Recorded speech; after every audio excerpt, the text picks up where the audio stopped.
آیت نمبر 45. اعوذ باللہ السمیع العلیم من الشیطان الرجیم من حمزه ونفخه ونفثه. یا صاحب السجن، اے جیل کے ساتھیوں، اارباب، کیا رب، متفرقون، مختلف، خیر، بہتر ہیں، ام یا اللہ، اللہ، الواحد، جو یکتا ہے، القہار، غالب ہے. ما تعبدون، نہیں تم عبادت کرتے، من دونہ، اس کے سوا، الا مگر، اسماء، ناموں کی، سمیتموہا، تم نے نام رکھا ہے ان کا، انتم، تم نے، وآباؤکم، اور تمہارے باپوں نے، ما انزل اللہ، نہیں نازل کی اللہ نے، بہا، اس کے ساتھ، من سلطان، کوئی دلیل، ان الحکم، نہیں ہے فیصلہ، الا مگر، للہ، اللہ کے لیے، ہمارا، اس نے حکم دیا، اللہ کے نہ، تعبدو، تم عبادت کرو، الا مگر، یا، اسی کی، ذالک، یہ، الدین، دین ہے، القیم، سیدھا، مضبوط، ولیکن، اور لیکن، اکثر الناس، اکثر لوگ، لا یعلمون، وہ نہیں جانتے. یا صاحب السجن، جیل کے ساتھیوں، اما احدکما، رہا تم میں سے کوئی ایک، فیسقی، پس وہ پلائے گا، ربہ، اپنے مالک کو، خمرا، شراب، واما الآخر، اور رہا دوسرا، فیصلب، پس وہ سولی چڑھا دیا جائے گا، فتأکل، پس کھائیں گے، الطیر، پرندے، من رأسہ، اس کے سر سے، قضی، پورا کر دیا گیا ہے، الامر، وہ معاملہ، الذی، جو، فیہ، اس میں، تستفتیان، تم فتویٰ طلب کر رہے ہو، وقال، اور اس نے کہا، للذی، اس کے لیے، ظن، اس یوسف نے گمان کیا تھا، انہو، بے شک وہ، ناجن، نجات پانے والا ہے، منہما، ان دونوں میں سے، اذکرنی، تو میرا ذکر کرنا، عند، پاس، ربی کا، اپنے رب کے، اپنے مالک کے، فانساہ، پس اس کو بھلا دیا، الشیطان، شیطان نے، ذکر ربی، اس کے رب کا ذکر، یا رب سے ذکر کرنا، فلبث، پس وہ ٹھہرا رہا، فی السجن، جیل میں، بضع، کچھ سنین، سال. یا صاحب السجن، اارباب متفرقون خیر ام اللہ الواحد القہار، جیل کے ساتھیوں، کیا مختلف رب بہتر ہیں، یا ایک اللہ جو یکتا ہے، غالب ہے. ما تعبدون من دونہ الا اسماء، تم اللہ کے سوا صرف ناموں ہی کو تو پکارتے ہو، سمیتموہا انتم وآباؤکم، وہ نام تم نے اور تمہارے باپوں نے رکھے ہیں، ما انزل اللہ بہا من سلطان، اللہ نے تو ان کے بارے میں کوئی دلیل نازل نہیں کی، ان الحکم الا للہ، فیصلہ تو صرف اللہ کا ہے، امر اللہ تعبدوا الا ایاہ، اس نے حکم دیا کہ تم اس کے سوا کسی کی عبادت نہ کرو، ذالک الدین القیم ولکن اکثر الناس لا یعلمون، یہی سیدھا دین ہے لیکن اکثر لوگ علم نہیں رکھتے. یا صاحب السجن اما احدکما فیسقی ربہ خمرا، جیل کے ساتھیوں، رہا تم میں سے ایک تو وہ اپنے مالک کو شراب پلائے گا، وَأَمَّا الْآخَرُ فَيُصْلَبُ فَتَأْكُلُ الطَّيْرُ مِنْ رَأْسِهِ، رہا دوسرا پس وصولی چڑھا دیا جائے گا، پرندے اس کے سر سے کھائیں گے۔ قُضِیَ الْأَمْرُ الَّذِی فِیہِ تَسْتَفْتِیَانِ، وہ فیصلہ پورا ہو چکا ہے جس کے بارے میں تم پوچھ رہے ہیں۔ وَقَالَ لِلَّذِی ظَنَّ أَنَّهُ نَاجٍ مِّنْهُ اذْكُرْنِی عِندَ رَبِّکَ، اور یوسف علیہ السلام نے اس شخص سے کہا جس کے بارے میں ان کو گمان تھا کہ وہ ان دونوں میں سے نجات پا جائے گا، تو میرا اپنے مالک کے ہاں ذکر کرنا۔ فَأَنسَاهُ الشَّیطَانُ ذِکْرَ رَبِّهِ، پس اس کو اپنے مالک کے ہاں ذکر کرنا شیطان نے بھلا دیا۔ فَلَبِثَ فِي السِّجْنِ بِضْعَ سِنِینَ، بس وہ جیل میں کچھ سال ٹھہرے رہے۔ یوسف علیہ السلام نے ان دونوں کو خواب کی تعبیر بتانے سے پہلے دعوت دی، کیونکہ جب کسی بندے کو کسی سے ضرورت ہوتی ہے نا تو وہ اس کی طرف پورا متوجہ ہوتا ہے، اور اس وقت جو اس کو بات کہی جاتی ہے اس کو بڑی سمجھ آتی ہے اور بڑے اس کے خانے میں بیٹھتی ہے۔ یہاں پر ان کو یوسف علیہ السلام سے طلب تھی تفسیر کی، تعبیر کی، کہ ہمیں اس کی تعبیر بتلاؤ۔ یوسف علیہ السلام نے کہا تعبیر تو میں تمہیں بتا دیتا ہوں، کھانا آنے سے پہلے میں نے تعبیر بتاؤں گا۔ اب یہ سخت محتاج تھے یوسف علیہ السلام کے تعبیر پوچھنے کے لیے، تو عین موقع پر یوسف علیہ السلام نے ان کو خواب کی تعبیر بتائی، بتانے سے پہلے اپنا کام نکالا، دعوت والا، عقیدے والا۔ یہ بات ہمیشہ یاد رکھیں کہ جو بندہ، یہ انبیاء کی دعوت کا بھی یہی اسلوب ہے کہ جو بندہ آپ کا محتاج ہو، ضرورت مند ہو، اس کی ضرورت بھی پوری کرو، لیکن ضرورت خالی دنیا کی پوری نہ کرو، اس کے ساتھ نیکی کر جاؤ کہ اس کو شرک سے نکال دو۔ بس لوگوں سے شرک چھڑوا دو، لوگ باقی اعمال نہ بھی کریں نا تو بالآخر اللہ تعالیٰ ان کو معاف کر سکتا ہے، کیونکہ وہ رب ہے نا۔ شرک کے بارے میں اس نے کہا کہ میں مشرک کو معاف نہیں کروں گا۔ ہمیشہ یاد رکھیں، میں اور آپ، ہماری دکان پہ کوئی ملازم ہو، ہمارے ساتھ کوئی بندہ تجارت کرتا ہو، ہمارا کوئی دوست ہو، کوئی ہم سے ہیلپ لیتا ہو کسی مسئلے میں، واللہ صرف دنیا کے معاملے میں اس کی مدد نہ کرو، اس کے ساتھ بڑی نیکی یہ کرو کہ اس کی آخرت بہتر کرو۔ اس کی آخرت کیسے بہتر ہوگی؟ اس کا عقیدہ ٹھیک کرنے کی کوشش کرو، بس اس کو شرک سے نکالو۔ یہ نام، یہ بریلوی، دیوبندی، اہل حدیث، ان ناموں کے اندر کچھ بھی نہیں ہے، بس اس کا عقیدہ ٹھیک کرو، اس کو شرک سے بچاؤ، اور اس کو یہ کہو کہ قرآن اور حدیث کی زندگی گزارو، بس اتنا کہو اس کو۔ یہ بہت بڑا احسان ہے آپ کا اس کے اوپر۔ یوسف علیہ السلام نے یہ بات کہی کہ اے میرے جیل کے ساتھیو، بڑے پیارے انداز سے، نرمی والے انداز سے، اور جیل کے ساتھیو، تم یہ بتاؤ کہ مختلف رب بہتر ہیں کہ ایک رب؟ اللہ اکبر، کتنا زبردست سوال ہے کہ ایک رب کو منانا آسان ہے کہ مختلف کو منانا آسان ہے؟ آج بھی جس نے اپنا مشکل کشا، اپنا داتا، اپنا غوث، اپنا گنج بخش، اپنا غریب نواز ایک اللہ کو سمجھا ہوا ہے نا، اس کے لیے اپنے رب کو منانا بڑا آسان۔ وہ تنہائی میں بیٹھے رب کے سامنے دو آنسو بہائے دل سے اور کہے یا اللہ مجھے معاف کر دے، اس کا رب اس کو معاف کر دے۔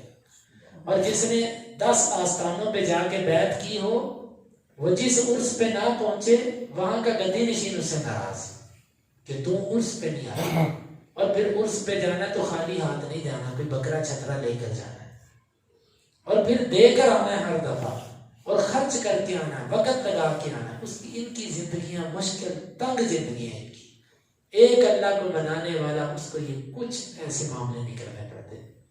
تم یہ بتاؤ ایک رب بہتر ہے یا مختلف رب؟ کتنا پیارا سوال کیا۔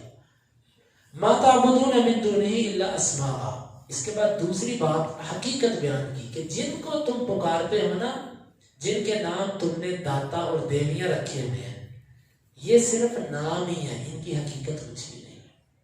جس طرح آپ ایک بچہ دوسرے بچے کو کہہ دیتا ہے ڈی ایس پی صاحب، تو کیا اس کے کہنے سے وہ ڈی ایس پی بن جاتا ہے؟ ایک طالب علم دوسرے طالب علم کو مذاق سے کہہ دیتا ہے علامہ صاحب، کیا اس کے یہ کہنے سے وہ علامہ بن جاتا ہے؟ یہ نام ہے، جو مرضی رکھ لو۔ دنیا نے کسی کا نام داتا رکھ دیا، کسی کا نام غوث رکھ دیا، کسی کا نام کنج بخش رکھ دیا، کسی کا نام غریب نواز رکھ دیا، کیا اس سے وہ داتا بن گیا؟ وہ کیا سوچ ہے؟ کیا جن کو ہم داتا کہتے ہیں ان کو اللہ نے داتا کہا ہے؟ اس کو کس نے داتا کہا؟ سب سے پہلے سوچو تو صحیح۔ جس کو تم غریب نواز کہتے ہو اس کو غریب نواز کا لقب کس نے دیا؟ اللہ نے دیا کہ اس کے رسول نے؟ اگر اللہ اس کے رسول نے نہیں دیا پھر کس نے دیا؟ ان ہی الا اسماء سمیتموها انتم وآباؤکم، یہ تو نام ہے جو تم نے اور تمہارے باپوں نے رکھے، اس سے بڑھ کے ان کی کوئی حیثیت نہیں، یہ خالی یہ کاغذی نام ہے، اس سے بڑھ کر ان کی کوئی حیثیت نہیں۔ تو بھائیو دوستو، کبھی بھی ان ناموں سے نہ گھبراؤ، کبھی بھی ان ناموں سے پریشان، یہ نام ہے صرف، ہاں حقیقت وہ جو اللہ اور اس کے رسول بتا گئے۔ اسی طرح اس سے تھوڑا سا آگے چلیے، دنیا کہتی ہے کہ 4 اماموں میں سے کسی ایک امام کی تقلید لازم ہے۔ بھئی وہ 4 امام جن کے آپ نام لیتے ہیں، حقیقت یہ ہے ہمارے دلوں کو اللہ جانتا ہے، ہم ان کو اپنے سر کا تاج سمجھتے ہیں، وہ ہمارے سر کا تاج ہے، وہ اللہ کے اولیاء تھے، ہم ان کی توہین نہ کرتے ہیں، نہ توہین کرنے والے کا ساتھ دیتے ہیں۔ ہم تو یہ کہتے ہیں کہ جو اللہ کے ولی کی توہین کرتا ہے وہ اللہ سے جنگ کرتا ہے، لیکن یہ کہنا کہ 4 اماموں میں سے کسی ایک کی تقلید کرنی ہے، صرف اتنا سوال ہے کہ یہ بات کس نے کہی؟ اللہ نے کہ اس کے رسول نے؟ کس نے کہی؟ اگر ان دونوں نے نہیں کہی تو عوام کی کہی ہوئی بات، دنیا کی کہی ہوئی بات کیا اس کی حقیقت ہو سکتی ہے کہ ان 4 میں سے کسی ایک کی تقلید کرو؟ حق ان 4 کے اندر ہے، کیوں؟ ہم یہ کہتے ہیں کہ ان 4 کے پاس حق میں سے ایک حصہ ہے، ہر ایک کے پاس حق ہے، لیکن یہ کہنا کہ ٹوٹل حق ان 4 کے اندر بند ہے، یہ بات ہی درست نہیں۔ ان میں سے ہر ایک نے اپنی امانت اور دیانت کے مطابق جتنی حدیثیں اس کو پہنچی انہوں نے اس کے مطابق فتوا دیا، کسی کو ایک حدیث پہنچی کسی کو نہیں پہنچی، اس میں ان کی کوئی توہین نہیں ہے، کیونکہ وہ آج کا دور تھوڑی تھا کہ پرنٹ کے ساتھ ہر چیز موجود ہے آپ کے پاس۔ اس وقت تو ایک ایک حدیث لینے کے لیے مہینوں کے سفر کرنے پڑتے تھے۔ ان 4 مذہبوں میں سے کسی ایک کی تقلید کرنی ہے، 4 سلسلے ہیں، نقشبندی، سہروردی اور قادری اور پتہ نہیں کیا کیا، جناب آپ کو ان میں سے کسی ایک کی بیعت ہونا پڑے گی، آپ کو کسی نہ کسی سلسلے سے جڑنا پڑے گا، آپ کو کسی نہ کسی تقلیدی بندھن کے اندر آنا۔ یہ باتیں کس نے کہی ہیں؟ یہ کس نے کہی ہیں باتیں؟ ان ہی الا اسماء سمیتموها انتم وآباؤکم۔ یہ قرآن اور حدیث، سب کا احترام کرو لیکن کسی کی بات کو حرف آخر نہ سمجھو سوائے اللہ اور اس کے رسول کے، ان کی بات حرف آخر ہے، باقی ہر ایک سے غلطی ہو سکتی ہے۔ ما انزل اللہ بہا من سلطان، اللہ نے تو اس پر کوئی دلیل نازل نہیں کی۔ ان الحکم الا للہ، حکم صرف اللہ کا چلے گا۔ کیوں؟ مخلوق جس کی دنیا اسی کا نظام، جس کی دھرتی رب کی دھرتی، رب کا نظام، اس پر رب کا نظام، رب کا حکم، رب کا فیصلہ چلے گا۔ کسی مشکل کشا اور کسی مخلوق اور کسی امام اعظم اور کسی پیر فقیر کی بات اللہ اور اس کے رسول کے مقابلے میں نہیں چل سکتی۔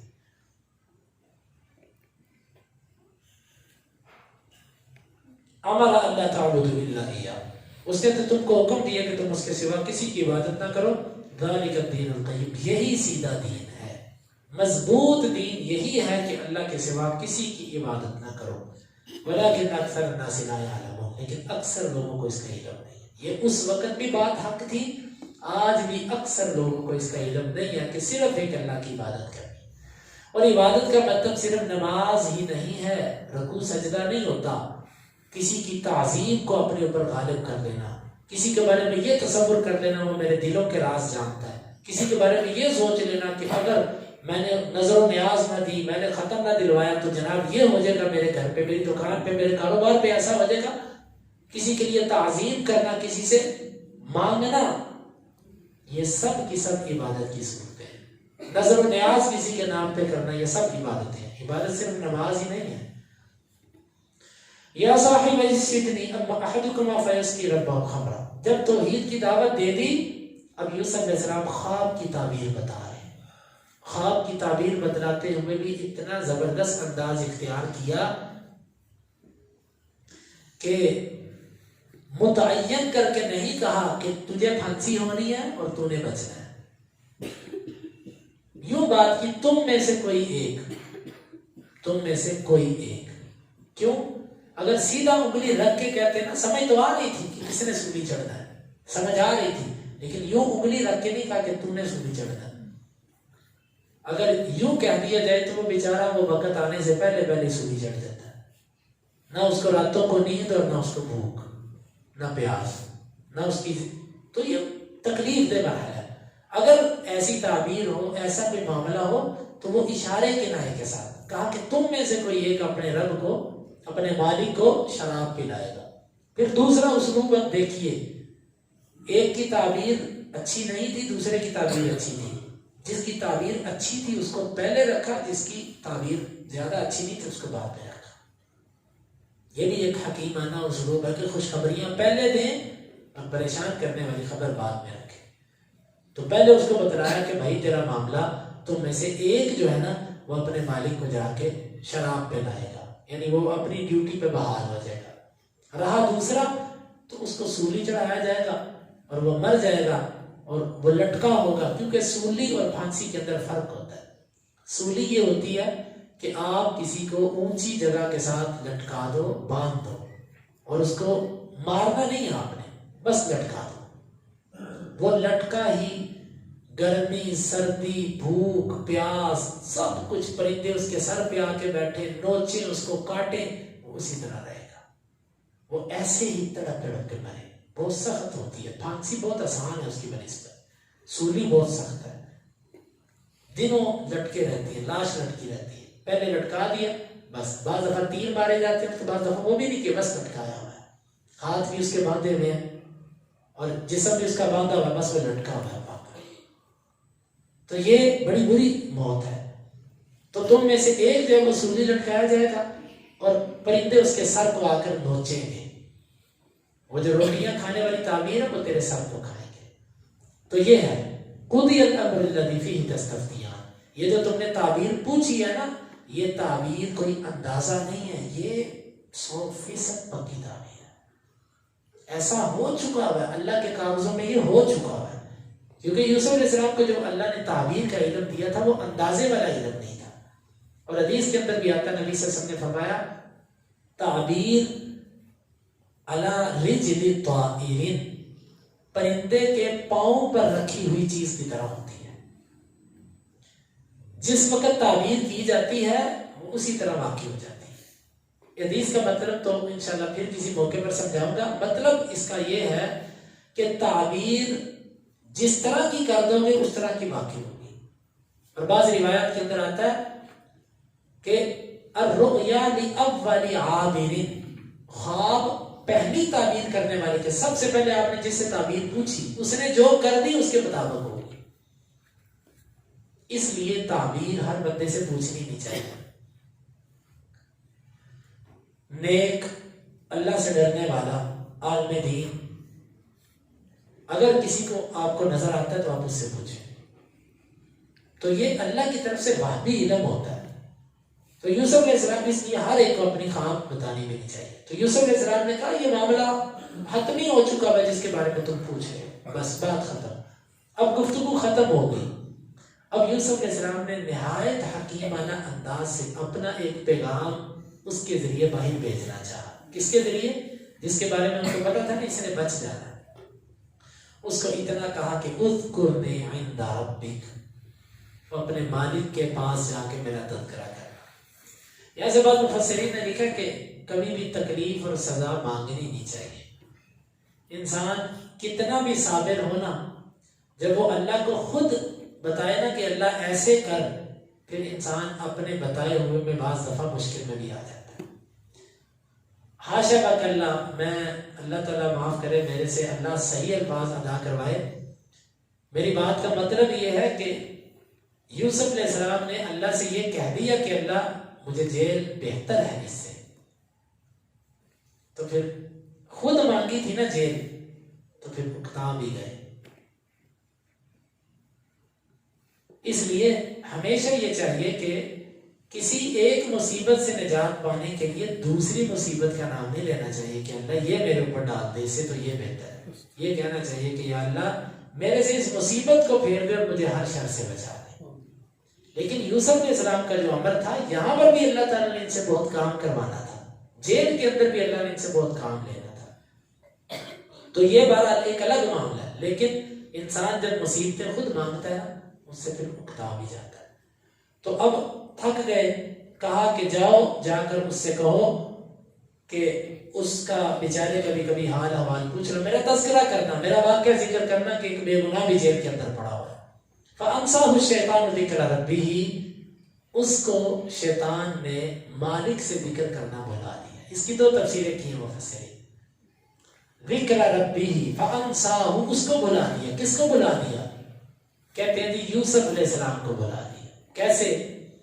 کہ شیطان نے یوسف کو بھلا دیا کہ تو اپنے رب سے ذکر کرتا. یعنی یوسف علیہ السلام کو چاہیے تھا کہ وہ اپنے رب سے ہی گلہ شکوہ کرتے، مخلوق کو نہ کہتے کہ میرا تذکرہ اندر جا کے کرے. تو یہ بات یوسف علیہ السلام کو شیطان نے بھلا دی.